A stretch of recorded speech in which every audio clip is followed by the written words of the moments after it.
But this new phone that my aunt gave me, Hmm.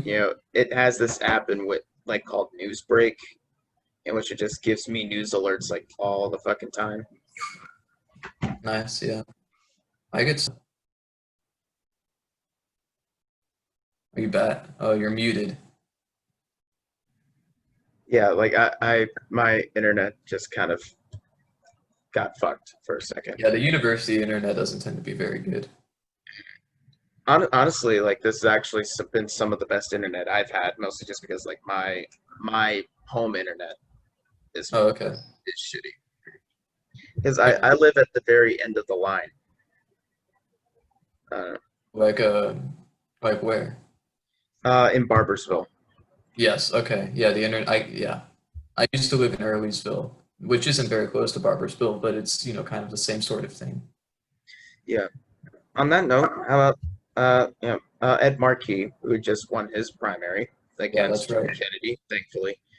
Um, he released an ad in which it was a speech in which he was talking about universal internet coverage Yeah. and like especially like how that relates to like how families are dealing with the pandemic.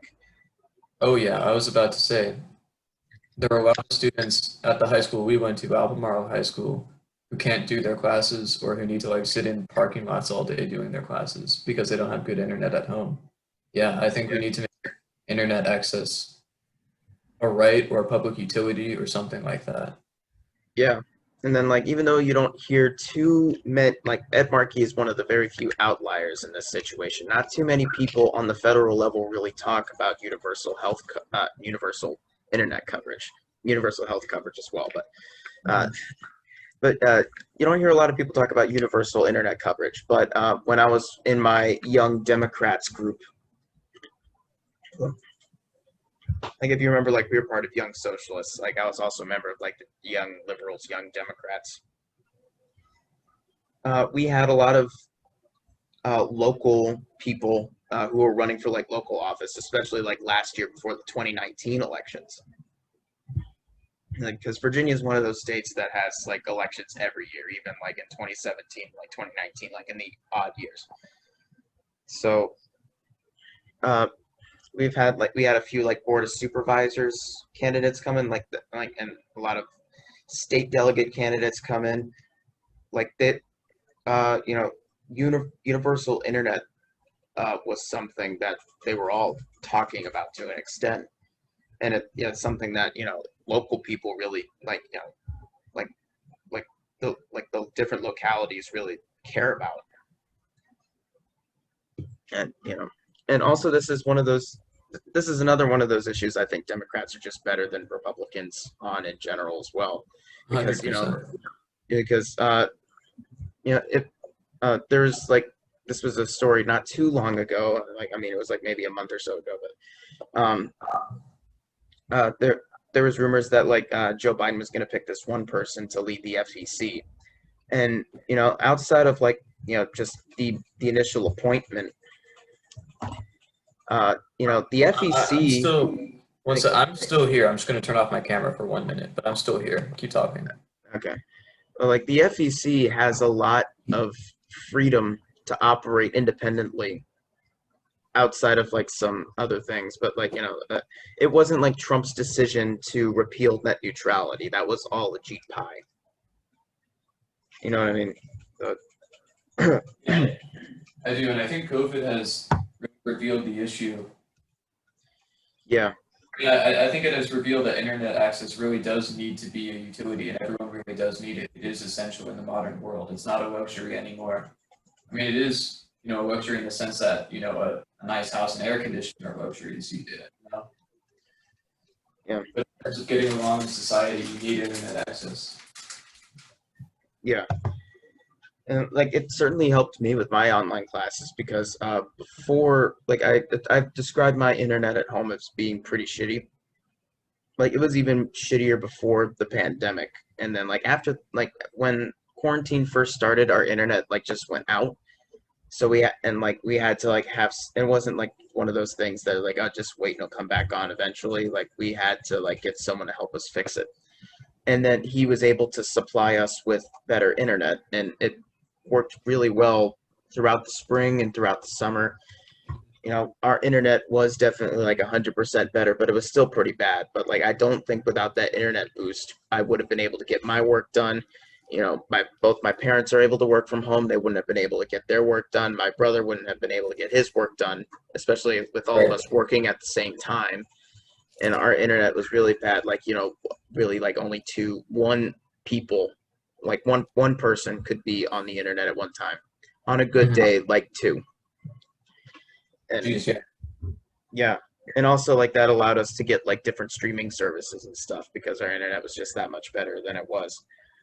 Yeah, and I mean, just so much of society is online today, and so much is done online. I mean, it's hard for me to imagine living without. Well, it's hard for me to imagine living in this society, in this world, and participating as I do without the internet. Yeah.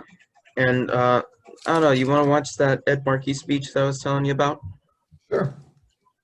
All right. Let me find it real quick and I'll share the screen. I was just grabbing food, and I figured no one wanted to see me get up and do that.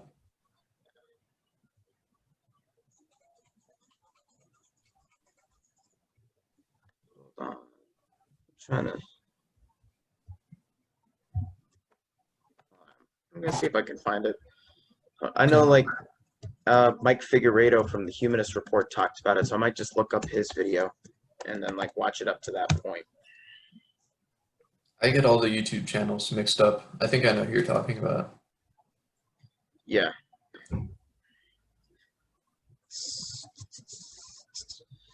And also, like with the Ed Markey Joe Kennedy race, it was hilarious how much Joe Kennedy was trying to lean into like the Bernie bro narrative, but with Joe Kennedy.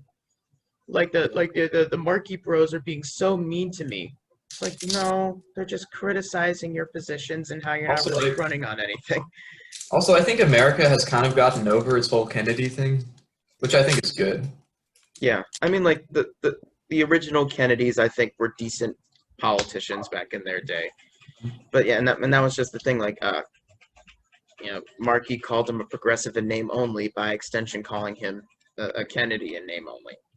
Yeah. He just didn't say that directly to his face, and Well, it's like that old there's an ancient Muslim historian Ibn Khaldun who says that dynasties only like, good quality dynasties will last about 3 generations and then they'll get terrible.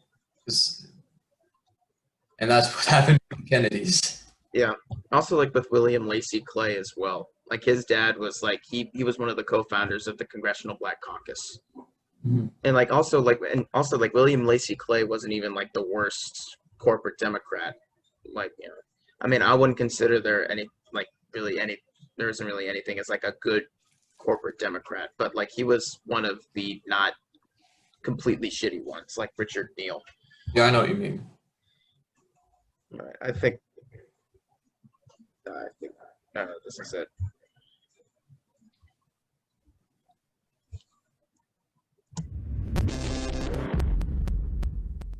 99% of the time, if there is a primary challenger to an incumbent Democrat, I am supporting the primary challenger. But in the instance of a U.S. Senate race in Massachusetts, this is a different story. So Joe Kennedy III is challenging Ed Markey, and in the event he were to be successful in defeating Ed Markey, I mean, this would be a huge loss for the country.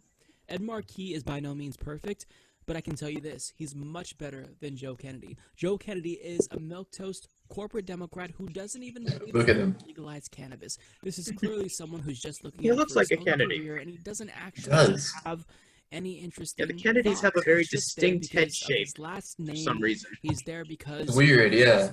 off of the Kennedy legacy that he thinks will eventually get him into the White House. But Ed Markey has actually been someone who's been a fighter for the people.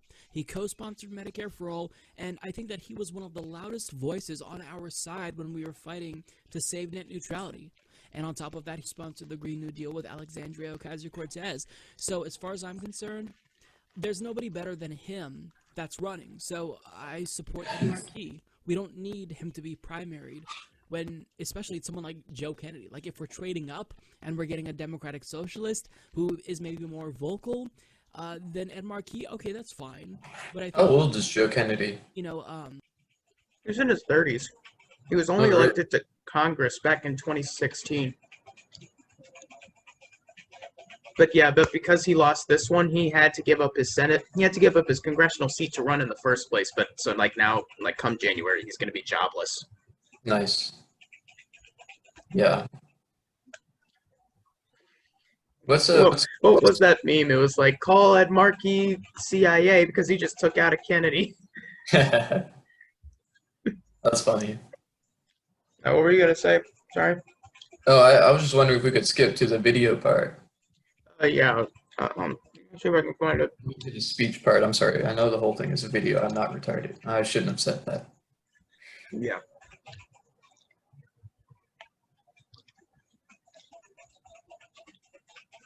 Is this it? No, I don't think this was it. Imagine if we watched the whole video and it wasn't it.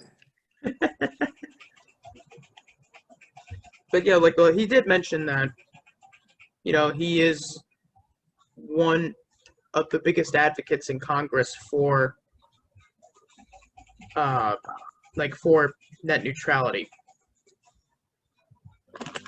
Yeah, and yeah, man, I can't believe we didn't save net neutrality. I thought for sure we could have. Yeah.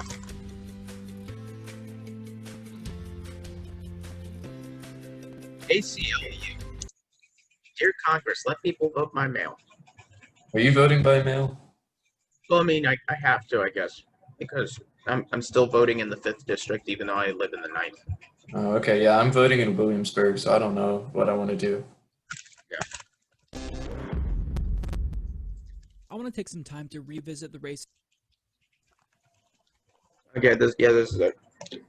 Great. Yeah, so like this is a tweet. It says Okay. the thing. So it says, the internet is not a luxury, it is an essential service. I am fighting to guarantee internet for all and to keep students and educators safe. The internet is not a luxury, it is an essential service. I am fighting to guarantee internet for all and to keep students and educators safe. He then released this video. A return to in-person instruction is the ultimate goal. But educators and students, safety isn't an acceptable cost. We need to be smart about how we return to school. We need to base this decision not on a date, but on the data. Even once school is back in session, students will rely on the internet for homework, socialization, and exploration. Except many students don't have access to the high-speed internet that they are going to need. Up to 16 million children in the United States struggle to complete school assignments because they lack home internet access. Let's be clear, the internet is not a luxury. It is an essential service students need for their academic development, social well-being, and future success. That's what my E-rate is all about. It's all about guaranteeing that every child gets what they need, that every family gets what they need. That was good. That seemed very uncontroversial. Oh, and there's this big fat fucking face. That's not a pro-Trump. It says aclu.org. Yeah, I saw it was an ad.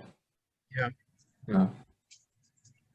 But yeah, like that was a very good speech. It really he was not just talking about like during the pandemic, because we obviously need it for the pandemic, but also like like even before the pandemic, a lot of my homework was done on Google Classroom.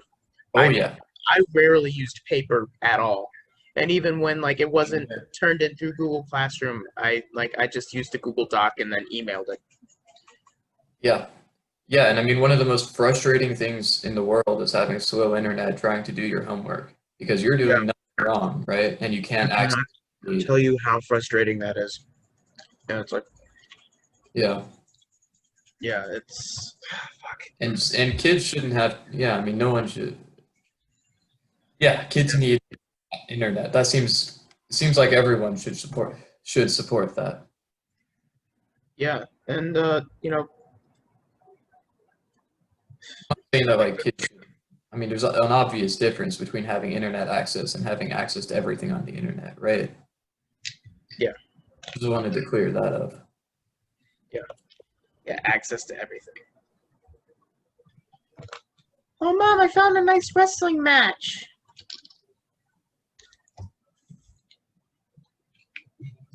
I'm not feeding that fire. Yeah. I'm sorry I had to do that. I know, I probably didn't have to do that. Well, like since we're kind of like we're on that conversation about like utilities, like what can be considered utilities, since like we're talking about how internet should be basically considered a utility now because of how widely it is used. We talked about this in the chat a lot when talking about social media and like how it relates to free speech.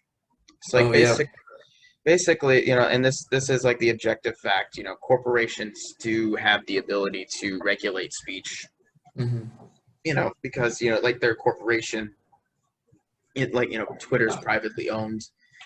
But the thing is, like, since Twitter is a big part of where people get their news and like what people use to communicate, and just like the internet is so widely used, like should it be made basic, like should it be treated as a utility? Because when it comes to like the subject of free speech, you and I have both described ourselves as free speech absolutists, right? Yeah, that's how I would describe myself. Yeah. Yeah, it's like the thing is, like, we'll put this in the context of like Alex Jones, because he was like all like Yeah. these social media companies banning Alex Jones back in 2018 and like 2019. Yeah, I don't think that was right. Huge story. Yeah. Why are you defending Alex Jones? It's the Voltaire quote, it's I disagree with what you have to say, but I'll defend to death your right to say it. Alex Jones wasn't, to my knowledge, he wasn't like out harassing anyone, like harassing specific people or anything. Oh, he absolutely was. Was he? Oh, yeah. Never mind then. But, So like, just to make it very clear, if someone is out using their speech to like harass someone or stalk someone or do something else, obviously that's different. That's falls under. he was like, he ran into Bernie at LAX airport. He was harassing him. He was like, oh, what about the 3 giant houses you have, or what about like how like all these school shootings take place in gun-free zones? I do remember that, but was he like using his platform to harass people like on Twitter or on YouTube? Well, like I mean, like he was talking about like Sandy Hook being an inside job or a false flag attack or whatever the fuck he was talking about. I don't know. I feel like people should be allowed to say that, even though it's obviously not true and obviously hurtful and offensive. But before our 10 viewers crucify us, I guess, it was like like the reason why we're saying this is because when it comes to censorship on social media, in a world in a platform in which the Silicon Valley billionaires get to make all the rules, that censorship is a very it's a very fragile thing. Like slippery slope. It's a very like that was what I was looking for. Yeah, very slippery slope. Yeah. Because they're very vague as far as like the terms of service when it comes to harassment of a protected group. Like I mean they obviously have like like you can't threaten violence, you can't like show child pornography, you can't show like all this, you can't like do all of this stuff that obviously is like no one should be able to do that because that actually like is illegal. But then when it comes to like the idea of like protected groups, that they're very vague, and like if they're able to use those kind of things to censor Alex Jones in order to not appear completely biased to one side, because everyone like accuses like YouTube and Twitter of being left wing, even though they're not left wing, they're just pro corporate. that, when it comes to like their quote left wing beliefs, it's really just like social beliefs, and that on that point, it's not even left wing. It's basic humanism that they believe in.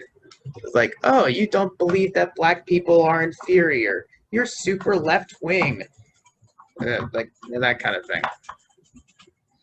Yeah, and I mean, don't get me wrong, like I'm totally glad that Alex Jones doesn't have platforms anymore. But at the Yeah. same time, I mean, it's a pretty, like you said, it's a central enlightenment principle that people get to say what's on their mind.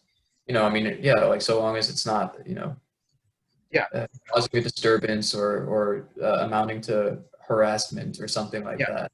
And even if you don't agree with that Voltaire statement, and like what I was getting into, like like the idea, like I don't agree with what you say, but I'll defend to the death your right to say it. Like even if you don't believe in that, in an attempt to not appear biased, they will go out of their way to censor left-wing voices as well.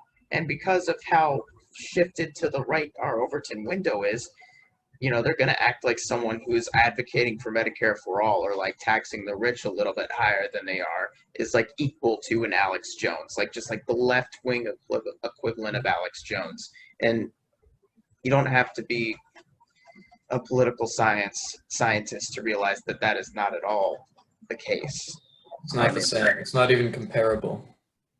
Yeah. And like actually, like I just remembered a video that we can also show that relates to this, but Is it the Alex Jones in the supermarket? no, but like it's a different one. But yeah, that one was hilarious. Like the dance break. Yes. Oh my God. Yo, he got so weird by the end of it. He was Yeah. normal at the beginning, and then he was just like walking around like this the whole time by the end. Thank you, Earthling. What are you doing?